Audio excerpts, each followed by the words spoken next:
seu coração? Você tem paz plena o tempo todo? Não minta.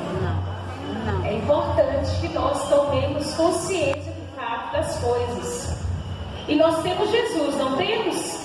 Se Jesus é a nossa paz, nós temos Jesus no nosso coração e na nossa vida. Seria quase incoerente ou de sou contraditório dizer que nós não temos paz o tempo todo.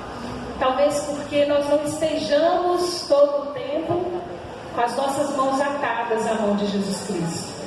Ele com a mão esperando a nossa, e nós tantas vezes não estamos fazendo isso. Mas Jesus Cristo é a nossa paz. Olha para o irmão que está do lado e fala com ele assim: Jesus Cristo é a nossa paz. Pergunta para ele assim: você já sabia?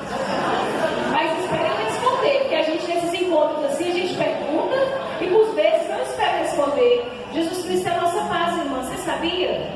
Glória a Deus, bendito seja o nome do Senhor, porque nós sabemos essa verdade revelada. E aí, quando eu estava saindo deste intervalo da pregação do Igor para agora, aí o irmão encontrou ali e eu falei assim: a paz de Jesus, irmão. E o Senhor fez bater forte no meu coração de fazer entender a tomada de consciência de que nós, todo mundo aqui está aqui é carismático, de movimento, de segmento da igreja. Quem aqui participa de grupo de oração, levanta a mão. Aí o resto não participa ou não entendeu a pergunta? Quem aqui participa de grupo de oração? Vai aumentar, vou perguntar de novo para aumentar novamente. Quem aqui participa de grupo de oração? E como é que nós nos cumprimentamos na renovação carismática católica? Quando a gente encontra, o que a gente faz? Ou a gente não tem feito? Tem feito, irmãos? Porque tem duas coisas que eu percebi, pelo menos na minha comunidade, às vezes nos lugares que eu vou. As pessoas têm medo de errar o Pai Nosso dentro da missa. Aí elas não falam amém, porque pede para não falar. Aí com medo de errar, porque liturgicamente a gente não pode falar na missa, porque é uma oração contínua, as pessoas não têm falado amém do Pai Nosso e outras orações. Talvez eu dizendo agora, vocês vão prestar atenção quando vocês estiverem rezando. Aí termina, mas não fala amém, amém dizer assim seja. Que seja dessa forma, eu concordo com isso. E outra coisa, por tantos lugares, ou pelas mensagens de WhatsApp que nós tanto trocamos, nós estamos tão corridos, tão acelerados, que por vezes nós não temos desejado a paz do irmão. Não é verdade? A gente tem feito isso com a constância necessária? Porque quando eu desejo, normalmente a pessoa me responderá também a paz de Jesus.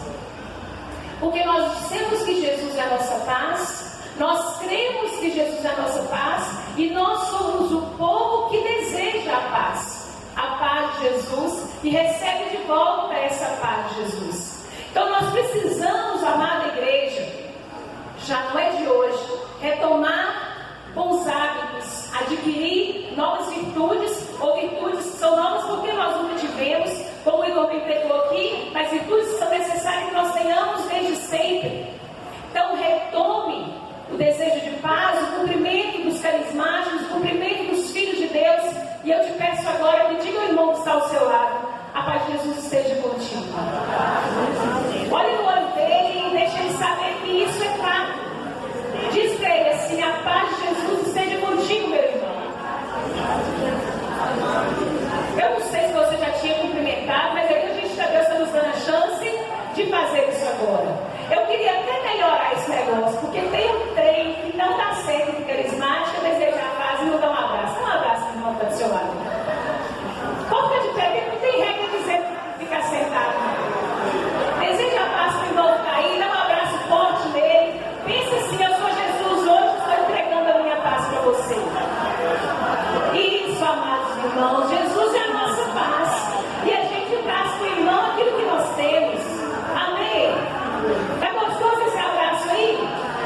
Que bom, né, amados? Retomemos os nossos bons hábitos, os nossos bons costumes. Acolhamos a igreja que aqui está conosco. Bendito seja Deus. Eu queria que você desse, não que você, isso mesmo, desse agora uma salva de palmas a Jesus e encerrou.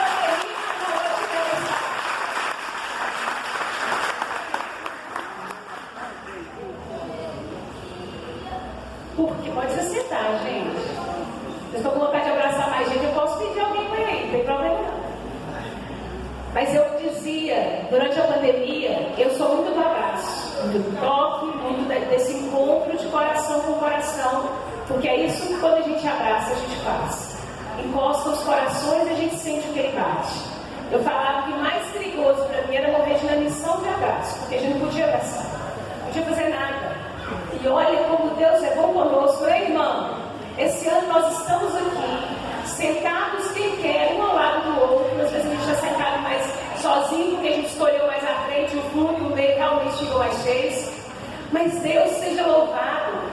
Tivemos uma vitória, com cuidado sim, mas esse ano, amados irmãos, nós podemos voltar a nos abraçar no rebanhão, nos nossos eventos de carnaval, e a gente se aconchegar no irmão que veio estar conosco. E nós vamos sair daqui mais felizes por conta desse abraço que nós trocamos. Amém? Amém. Não foi bom? Se não foi bom, você vai devolver. Aí você devolve o abraço, não tem perigo de alguém ficar com alguma coisa que você não gostou. E quando a gente devolve coisa boa, a gente já fica com coisa boa. E abraço é uma coisa que é assim, funciona assim. Tem jeito de... Tem uma que vem me abraçar? Vem cá, irmã. A pregação não é sobre abraçar, tá, gente? Sobre paz, mas a gente aproveita. Irmã, me abraça, como você veio? É irresistível não abraçar, não é? Então não tem jeito de ganhar sem dar abraço. Então quando eu falei com você, se não ficou tudo certo, pode devolver um abraço. Vai ser difícil ter outro, né? Glória a Deus. Então abraço é algo bom que nós transmitimos com Ele, porque é automático entre nós desejar a paz e um abraço. Porque eu falo que entre nós carismáticos a gente ainda tem a certeza, que essa certeza o Senhor nos dá, da nossa fraternidade, de quantos somos irmãos. E a gente abraça, a gente parece que quando está reunido, todo mundo já se conhece há um tempão. E quando a gente encontra, não precisa de tanta intimidade.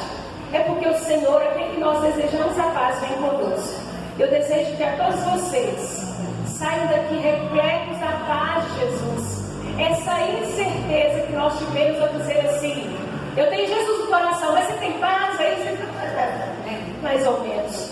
Mas que seja plena a paz das nossas vidas. Ainda que fora de nós o mundo pareça desabar, a tribulação e as adversidades estejam nos tomando, mas nós teremos no nosso coração a certeza daquele que nós trazemos, que é o Jesus Cristo, que é a nossa paz. E isso a palavra nos afirma. Não é a Eliane que está dizendo isso para vocês.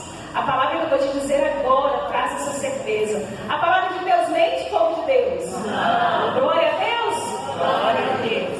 Vocês falam que não foi mais forte que glória a Deus. A palavra de Deus mente, povo de Deus? Não. Então isso merece um glória a Deus. Glória a Deus. Então abre essa palavra que não mente em Efésios 2.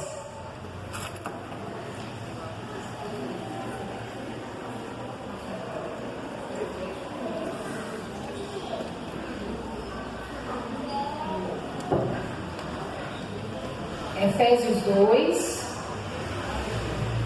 partilhávamos sobre isso mais cedo. Nossos zambões, nossas bíblias, nossos cadernos. Efésios 2, amados irmãos, versículo 14, 15 e 16. Amém? Amém. Glória a Deus. Eu estou ficando craque em Efésios, né? Esse fim de semana, não são? Louvado seja Deus. Leia todo o resto depois, tá, gente? Pode fazer o estudo bíblico do Efésios, não tem problema. Pesquisar qual é o contexto, o que aconteceu, por que essa carta foi escrita.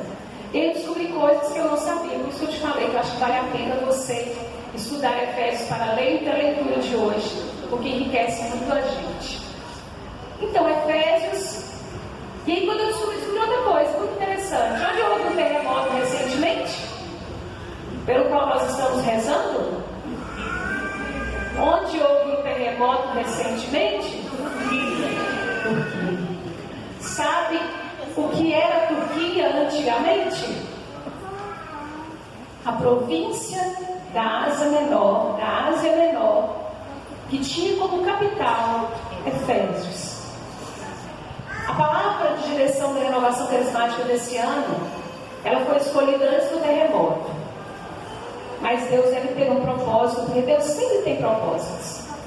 de nos permitir passar este ano chamando ao despertamento.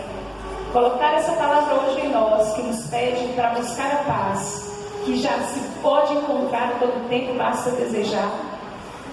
E nos recordar e nos fazer esclarecer. Recordar, para mim foi novo, que Éfeso é a capital da província da Ásia Menor, que era a própria Turquia. E o Senhor está nos pedindo nessa pregação que nós entendamos, tomemos posse do que a palavra nos diz, que Jesus é a nossa paz. E aí, com isso, eu tenho a certeza que o Senhor, no decorrer dessa pregação, trará o motivo de Ele nos trazer a conhecimento que Éfeso era a capital da antiga Turquia. E aí, curiosidades para mim, talvez para você também. Paulo não escreveu aos Efésios, apesar de nós dizermos sempre carta de Paulo aos Efésios. Paulo escreve uma carta, o que naquele tempo se chama de carta circular, o que hoje os papas continuam escrevendo como encíclicas, que são cartas escritas ao povo de Deus. E aí Paulo escreve, Paulo é o apóstolo dos gentios, e ele escreve uma carta que é depositada em Éfeso. E aí essa carta é distribuída ou consultada pelos povos circunvizinhos. Então a carta dos Efésios não é de Paulo aos Efésios, apesar que Paulo é conhecido como os apóstolos dos gentios. Mas por que eu estou trazendo isso para você saber?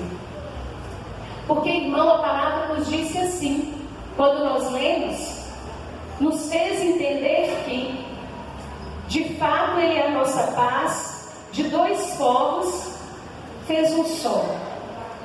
Quando Jesus passou por essa terra, aliás, um pouco antes, Jesus nasce judeu. Você já sabia disso? Sabia? Quem sabia? Glória a Deus. Jesus é judeu. E mesmo assim, depois de Jesus, quando ele começa a ter seguidores de Cristo, que são os... O que você é, irmão? Cristãos. Então tá, aí os seguidores de Jesus são os cristãos. Se é cristão, fala com segurança. Cristão, é isso. Então aí há uma divisão entre os judeus e os gentios. Porque eles estão entendendo que porque todo judeu circuncidado, porque assim como foi com Jesus, é judeu, é reconhecido como tal. Agora, quem não é gentio. É um povo qualquer, é um povo não convertido, um povo que não professa a fé. Mas em Jesus Cristo há uma unidade dos povos. A palavra também nos disse isso. Então em Jesus Cristo não há mais divisão entre judeus e gentios, ou gentios é aqueles que não são judeus. Porque Jesus morre na cruz pelas mãos daqueles que duvidavam que Ele era o Messias. Não é isso? E aqueles que o condenam são os judeus. E aí Jesus morre na cruz, mas Ele não fica como morto, Ele ressuscita e Ele traz a salvação a judeus, gregos, troianos, gentios, brasileiros não, porque nós não existíamos naquela época, mas a nós essa palavra chegou. Então quando Jesus morre na cruz, e no mistério dessa morte, dessa paixão, morte e ressurreição, Ele ressuscita na possibilidade da salvação, na certeza só para quem é cristão ou para quem era judeu, e ainda os judeus não acreditam na vinda de Jesus. Ele morre, Ele salva somente aqueles? Não. Ele salva a todos. Crendo ou não crendo, Jesus salva a todos. A morte, a paixão, a morte e a ressurreição de Jesus nos traz a unidade. Jesus, Ele traz a paz, ao menos como proposta, porque Deus nos dá o livre-arbítrio. Ele traz a unidade aos povos. Em Jesus Cristo não há mais divisão entre os dois povos, separando ali quem é gentil e quem é judeu. Jesus faz isso, traz a unidade através da sua morte de cruz. Eu vou ler a palavra agora de novo, só porque a gente avançou um pouco mais, porque esse povo só unido em Jesus Cristo, e aí ele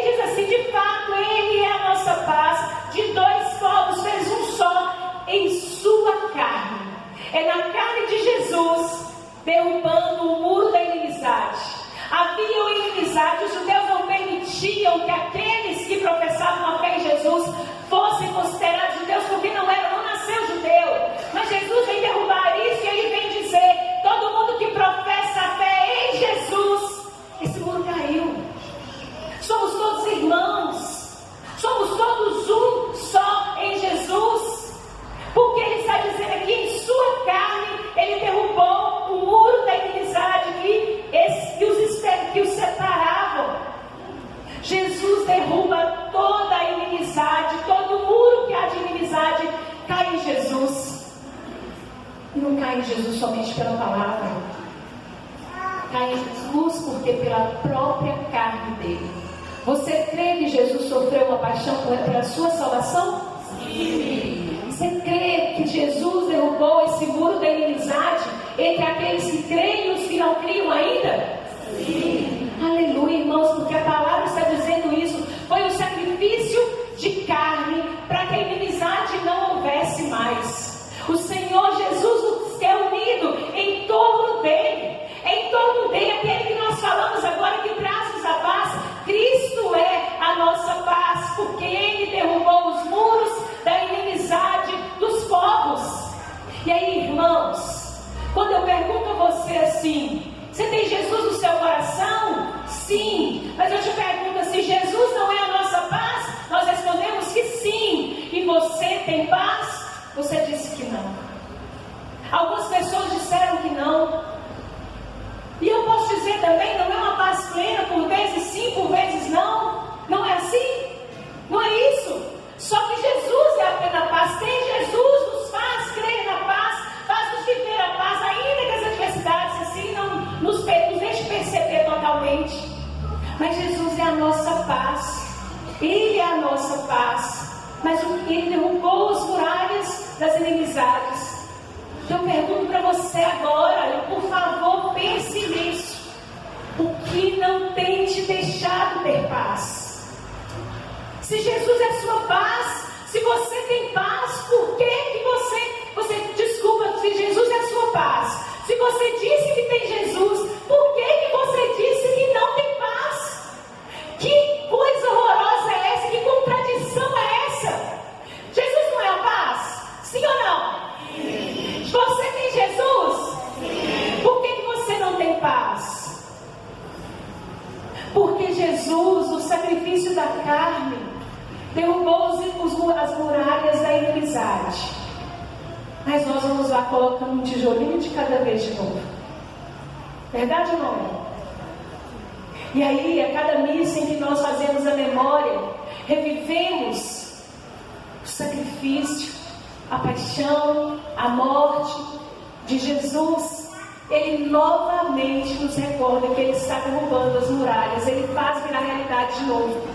Mas nós não cuidamos de zelar disso. E nós passamos a construir muros outra vez. Irmãos, a palavra de Deus de ontem, o evangelho deste domingo, falava da lei de Leão. Vocês lembram disso? Está recente, gente, tem que lembrar. Estou lembrando. Eu vou perguntar: vocês lembram do evangelho de ontem? Foi a lei de Leão, não foi? Jesus recorda essa lei. E aí, irmãos, está fácil viver nesse mundo? Está uma delícia? Porque quando eu te pergunto por que então você tem Jesus, sabe que ele é a paz, e por que você não tem paz? Por que você respondeu isso? Porque é verdade, você não se sente em paz. Porque o mundo não tem nos oferecido momentos de paz. Eu não sei como está na sua casa. Eu não sei como está no seu trabalho. E pasmem, eu não sei como é que está no seu grupo de oração. Porque lá devia ser um lugar de paz. A paz de Jesus, irmão. Não é assim que a gente chega lá para o nosso núcleo, reunião de unidade, intercessão, o grupo de oração? O grupo de oração de vocês te deixa plenamente em paz, ou tem dia que você chega lá rasgando em casa? Não, você respondeu, eu vou comprometer. Mas guarda a resposta. Então nós estamos, pouco a pouco, reconstruindo, e Jesus insistindo. Ele é constante, ele é perseverante no cimar, em derrubar as muralhas. Mas nós não somos em mantê-las caídas.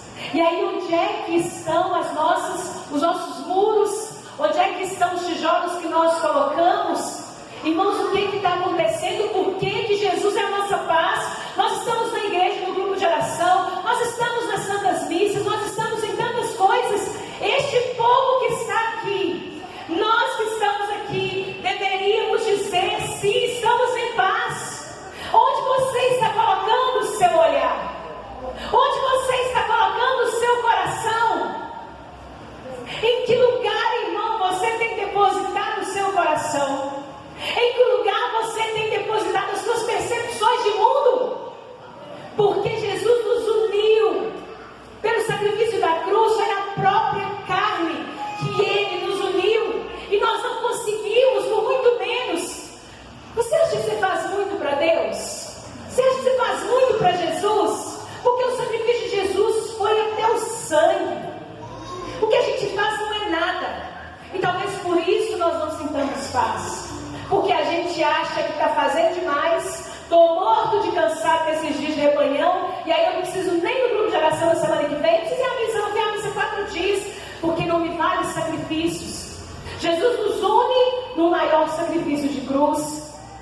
Na própria carne Ele nos faz irmãos. Ele derruba as muralhas. Agora nós somos um só povo. E nós construímos dia a dia as muralhas da inimizade, da discórdia.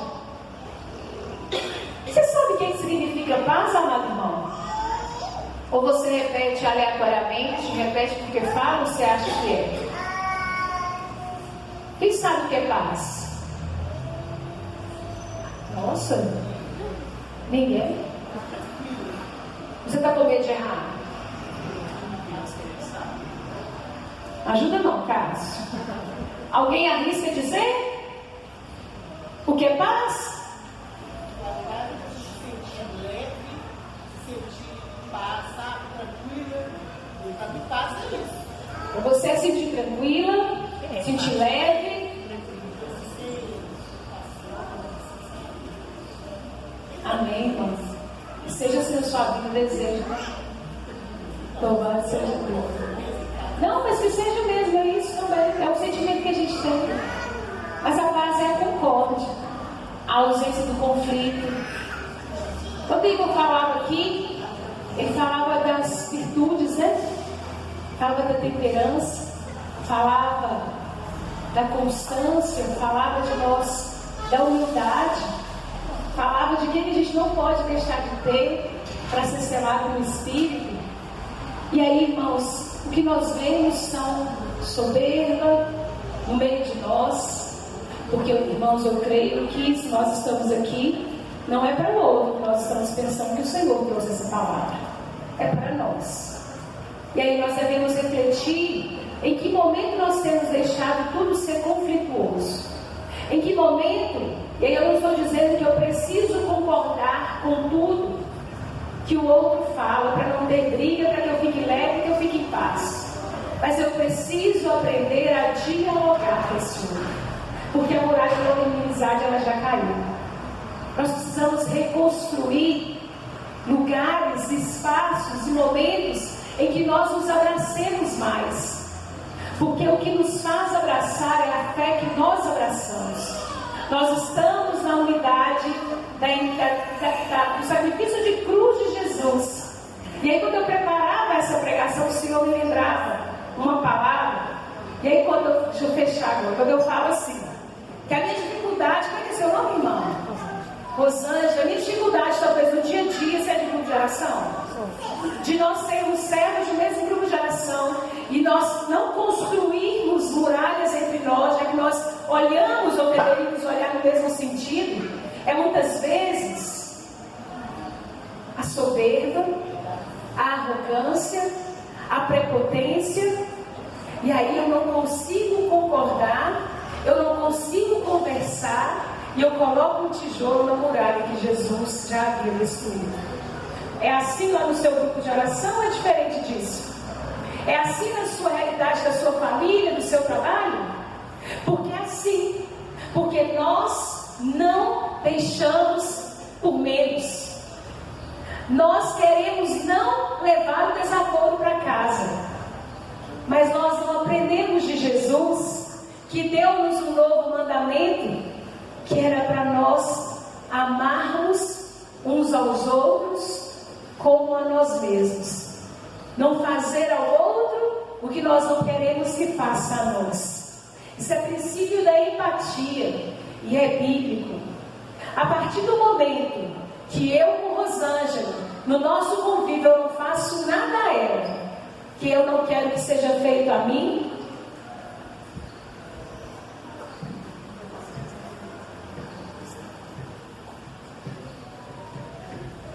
as coisas começaram a entrar nos eixos e nós conseguiremos alcançar a paz. Irmãos, é mandamento do Senhor, é ensino do próprio Jesus, que não façamos ao outro o que a gente não quer que faça a nós mesmos. Como é que a gente vai manter a unidade, a coesão, se nós não conseguimos ser humildes o suficiente e lembrar também da palavra que diz: os humilhados serão exaltados, porque a nossa justiça não está no outro, a nossa justiça está em Jesus, está em Deus Pai. Então, para ter a unidade, é necessário que nós vivamos o mandamento de amar ao outro como a nós mesmos e de não fazer ao outro que nós não queremos que façam a nós. Nós precisamos desconstruir os muros que nos tiram a paz. Jesus já fez isso por nós, vamos deixar esse muro caído. Por que a gente insiste nisso? Toda vez que for fazer alguma coisa, pense assim: se fosse comigo. E se fosse comigo, colocar-se no lugar do outro. É a possibilidade de trazer a paz ao nosso coração. Jesus é a paz. Eu conheço Jesus. Por que que eu não tenho paz? Porque eu não me porto como aquele que me ensinou. Eu não me porto, eu não me comporto, eu não me assemelho. E aí, irmãos, você já ouviu dizer que quando a gente anda muito com alguém, a gente fica parecido com ele? Quando Pedro é reconhecido na noite da paixão, eles dizem assim: você é um deles. Não é assim que falaram com Pedro?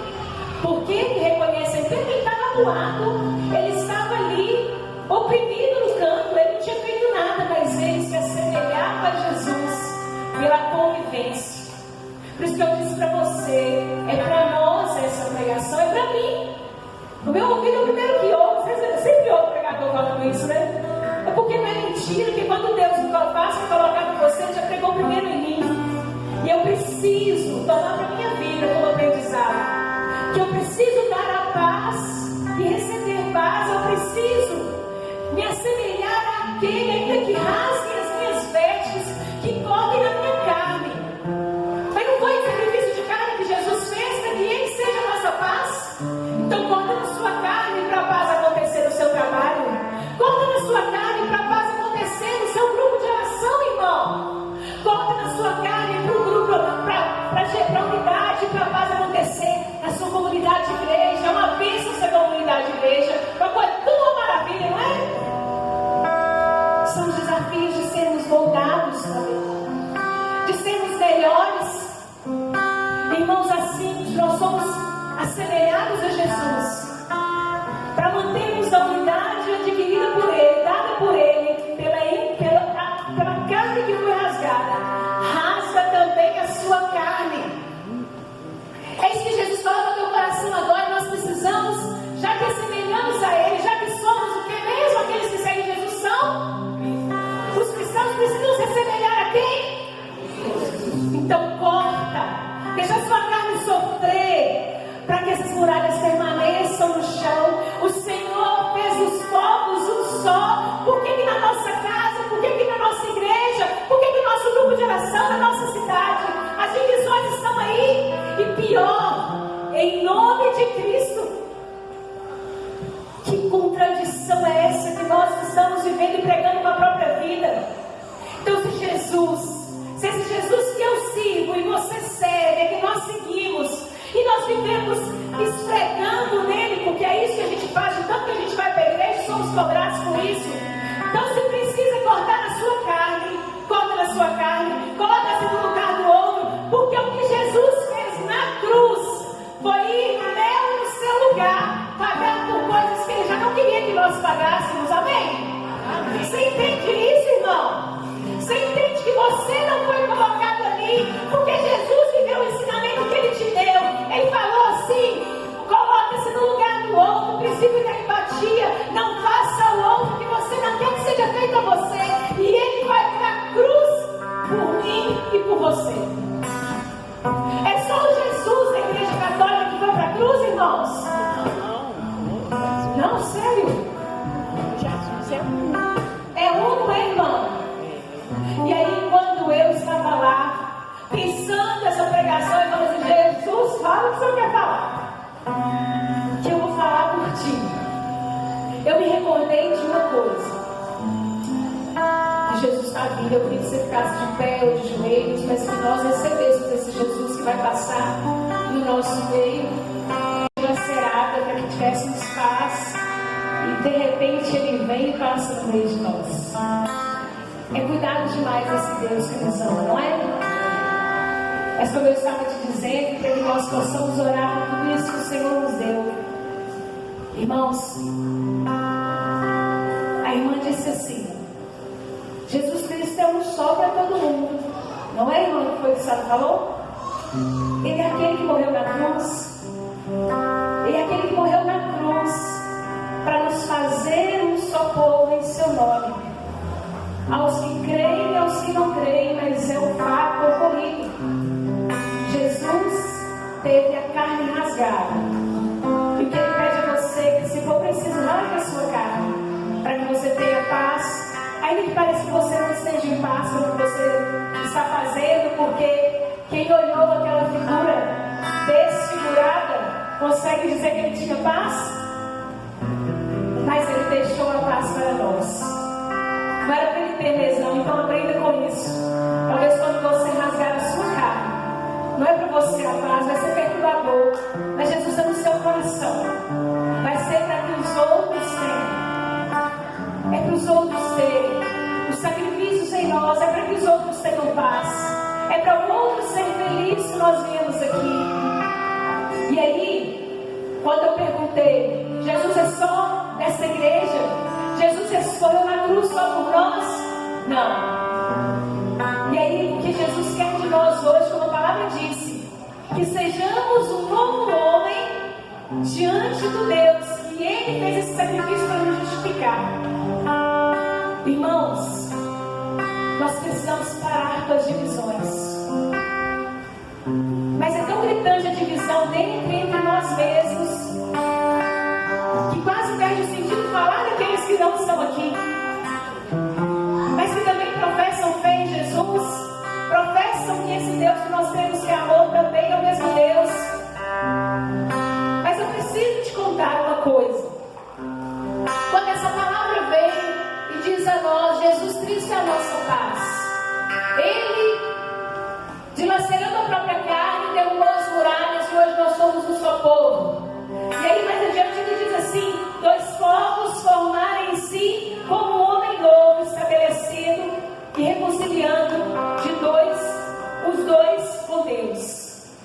Quando Jesus faz o sacrifício da carne para nos trazer a paz, Ele quer nos reconciliar com Deus. E quando Jesus pede a nós que também façamos os nossos sacrifícios de carne, é para que nós nos reconciliamos com os outros, com o próprio Jesus e com Deus. E aí, irmãos, quem gosta da divisão é o diabo. O diabo, ele é da divisão. Ele coloca a dúvida, ele divide o povo de Deus, ele divide a igreja, e ele coloca todos os vícios, todos os pecados capitais entre nós, para que nós possamos nos afastar de Jesus e desse sacrifício que Ele fez por nós. Mas deixa eu te contar uma coisa bem importante. Eu estava lá fora, colocando algumas coisas que ainda vinham, tentando fazer isso com a pregação. E aí a irmã pediu para que eu me retirasse de onde eu estava, e eu fui ficar, ou com os irmãos que estavam rezando na capela, eu fui ficar próximo. Aí me deu uma certa agitação, eu falei assim: quer saber? Vou lá participar da pregação do Igor. E aí quando eu chego aqui e o Igor fala, o Senhor me sobre a minha vida em 2020. E fala da unidade. E fala desse sacrifício de carne que o Senhor Jesus fez por nós e que precisa ter propósito no povo de Deus. Tem que ter sentido a unidade nesse sacrifício de carne. Eu sou filha e fui criada na igreja católica de pais que eram católicos. Hoje eles são evangélicos, há quase 30 anos.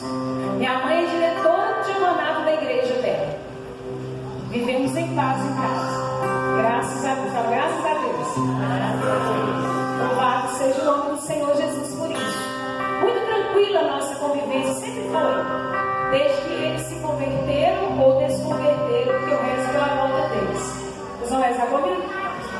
Vocês entenderam o que eu falei? Entendi. Que minha família vai voltar para a igreja católica? Amém. Eu espero.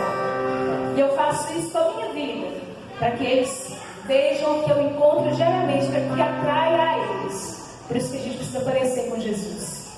Mas em 2020, o meu pai teve uma enfermidade. Parece, depois de descoberto, parece recorrente, ele precisou fazer uma ponte-safeira, mas nós ficamos peregrinando com ele durante 6 meses para descobrir o que era. E quando nós estávamos em plena pandemia, todo mundo com medo de tudo, não é? A gente não sabia quais eram de fato as comorbidades. Ele virava para minha mãe e falava assim: e se eu pegar esse negócio que eu não sei o que eu tenho ainda, e aí, o que vai ser? Louvado seja Deus, Deus cuidou dele até que houvesse a descoberta. Meu pai descobriu algumas obstruções no coração e de imediato ele teve que ir para o hospital e aguardar o preparo para a cirurgia. E ele, no dia que ele internou e o dia da cirurgia foram 11 dias. Meu pai hoje tem 72 anos. Na época ele tinha 70, mas meu pai é muito forte, não parece ter. E aí meu pai fez a ponte de safena e ele foi para casa. Deus seja louvado. Mas o meu pai foi para casa limpado. O meu pai foi para casa muito prostrado. E o YouTube hoje nos oferece, a internet hoje nos oferece o que é bom e o que é ruim, não é? E aí, o meu pai, com 5 dias de operado, talvez seja ele, acho que é isso mesmo. 9. Meu pai, com 9 dias de operado, eu fui no YouTube e pesquisei operados, ou quem fez pós-cirurgia, quem fez cirurgia de ponte-safena, como estaria no 9º dia. Nesse dia que eu fiz essa pesquisa, o meu pai dormiu sentado, porque ele não conseguia dormir deitado, porque ele não tinha ar para respirar. Ele passou a noite sentado, porque ele também não dormiu. E aí eu mandei um vídeo dele para a cardiologista dele, ela falou assim: não, seu pai está parecendo um peixe afogado, morrendo fora da água, de tanta dificuldade que ele tinha para respirar. E aí naquele dia ela falou assim: volta com ele para o hospital onde ele operou, porque ele vai entrar em regime de emergência, porque ele operou lá. E aí meu pai foi internado, eu fui com meu pai de volta para o hospital. E aí meu pai entrou, fez raio-x, fez um monte de coisa para ver se era da cirurgia. Ele tinha 9 dias de ponte-safena, o peito estava aberto, né? Quem aqui conhece alguém que fez ponte-safena sabe como é que é. Aberto não, desculpa, com pontos. E aí, gente, nós entramos no hospital por volta de umas 3 da tarde. E por volta das 8 da noite, um dos cardiologistas que acompanhou meu pai disse assim: é Covid. Ele está com 75% do pulmão tomado. 75% do pulmão tomado. Meu pai não respirava. Ele estava, parecendo que estava sufocado. E não era nada da cirurgia. A cardiologista achou que era água em torno do coração, que é comum acontecer por causa da cirurgia ser tão invasiva. Disseram que ela nunca pensou que pudesse ser Covid. E aí naquele dia, o meu pai, o médico falou assim: ele tem que ir para a UTI. Ele tinha que ir para a UTI por causa de um estágio tão avançado da Covid e porque ele estava recém-operado do coração. E aí, nós tínhamos um grupo já que eu criei com muitos amigos, com a família, que queriam saber a notícia dele devido ao tempo de agonia que a gente viveu sem ter resposta. E eu dei notícia lá. Depois, minha mãe comigo no hospital, quando a minha cunhada chegou, eu botei a notícia no grupo, para minha mãe não receber a notícia sozinha do lado de fora. Naquele dia em diante, mais do que nós já rezávamos, nós começamos a orar. Só que eu passei 24 horas no hospital com meu pai, aguardando uma UTI ser liberada para ele em qualquer hospital da região, porque ele entrou pelo SUS fácil. E ele podia ir para qualquer lugar. Pensa, nós passamos 10 dias intensos com ele no hospital, cuidando até a cirurgia acontecer, e naquele momento ele estava escapando das nossas mãos, pós-operado e com Covid, 75% do coração tomado. E aí naquele momento eu dava todas as notícias reais para minha mãe e falei assim: ora, porque a gente precisa que ele fique aqui.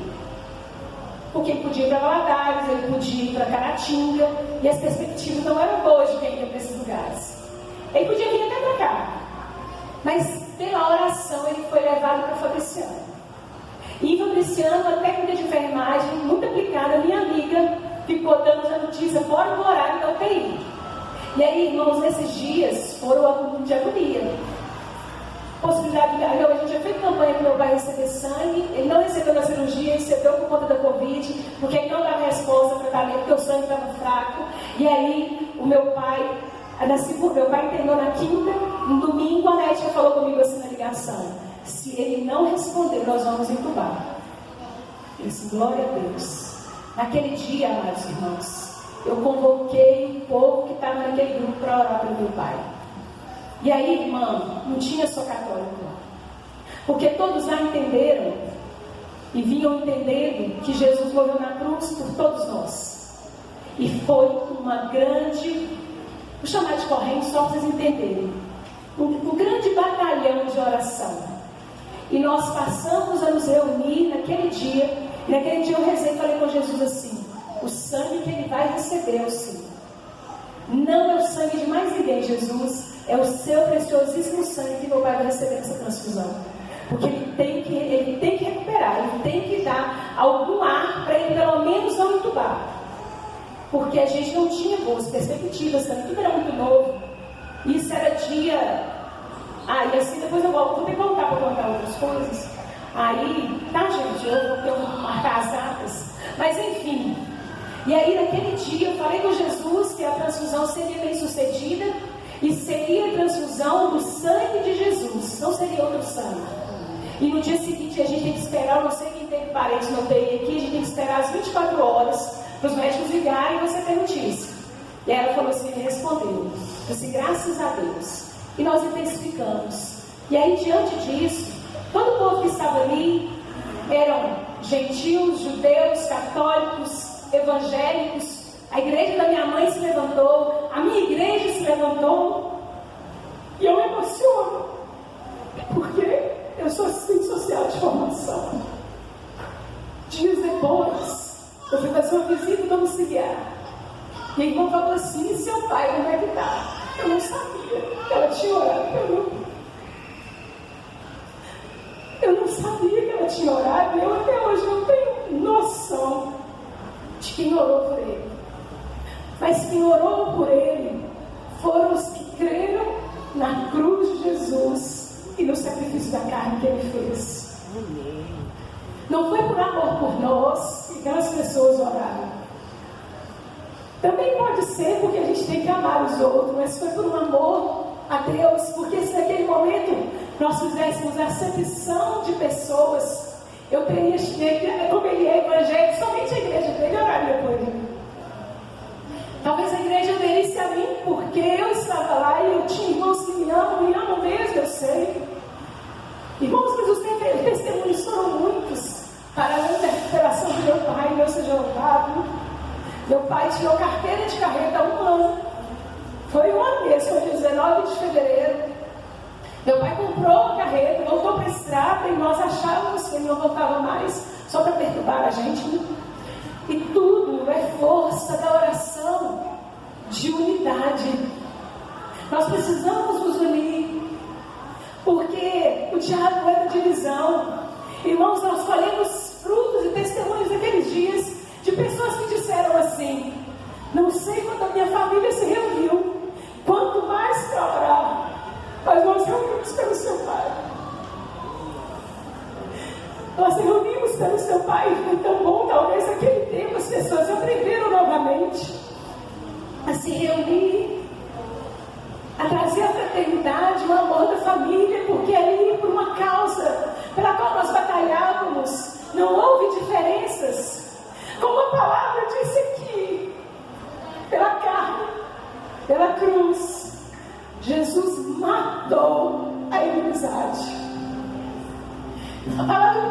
quando ele matou a inimizade, mas ele matou a inimizade. E meu Pai está bem para a glória de Deus. Muito bem, louvado seja Deus. Meu Pai não tem nenhuma sequela da Covid.